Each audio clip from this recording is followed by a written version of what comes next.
Welcome back to Google Workshops, and we're looking at using Google Docs, cover sheets and assessment schedules to communicate really effectively and clearly to students.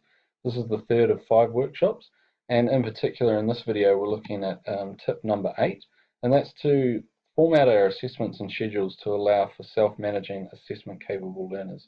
So really drawing on the visible learning mentality. And one of the things that I've found that's dramatically changed my practice and subsequently the student achievement has really been to put a lot of emphasis on how I format my assessment schedules and my tasks as well. So one of the things I found really frustrating was actually looking at some of the exemplars available online and just how complicated they were and how they weren't putting the students at the forefront of our thinking. So I'm just going to go through a quick example of one of my achievement standards at level 3 for digital technologies. So what I've got here, if I zoom in for you,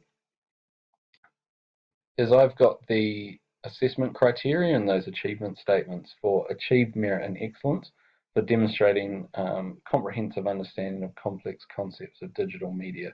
So basically it's an analysis of digital media design. So as you can see, there's 6 statements for achieved, or 6 criteria a student must demonstrate for achieved, another 2 statements on top of that to get their merit, and only actually 1 statement to get their excellence. And so what we've got there is we've got a set of statements that demonstrate the different aspects they must achieve. And what I've done is I've actually then mapped which of those statements, for example, for merit, explaining how complex tools and techniques allows for the effective manipulation, is actually a step up of explaining the concept, tools and techniques and how they've been used to present it. And what I've been able to do is I've been able to map them to different tasks, mapping the number of the statement with the step up as well.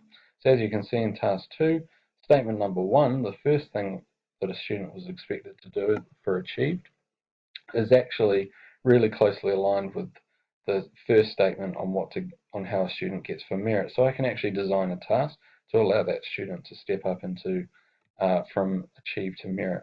And that's going to become really clear when I show you my newly formatted assessment schedule, which looks nothing like this, which is what the assessment schedule you'd get, say, as the exemplar from TKI. Not exactly easy for a student to ascertain, or a teacher to ascertain, where exactly they get their merit or excellence from. So what I've been able to do by collating everything into these simple achievement statements and then creating evidence judgments is to actually really highlight to students what are the tasks they must complete for achieved, what is there for merit, and then what must they complete for excellence. This, of course, is by no means got all of the details or evidence judgments. For that I use a separate exemplar, but visually right here and now, that assessment really clearly shows students exactly what they have to do, what tasks are worth what, and where their effort is best utilised. So at the end, what I get is an assessment schedule, and this is my last recommendation, is that you actually put the assessment schedule as the very first thing past the cover page.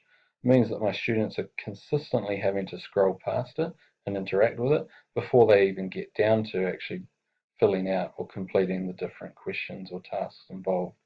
It's certainly put the emphasis on the assessment schedule. It's made my students much more focused on their learning goals, and I've certainly seen an increase in the step up made by students to that from that achieved to that merit or excellence level. Thanks very much for watching.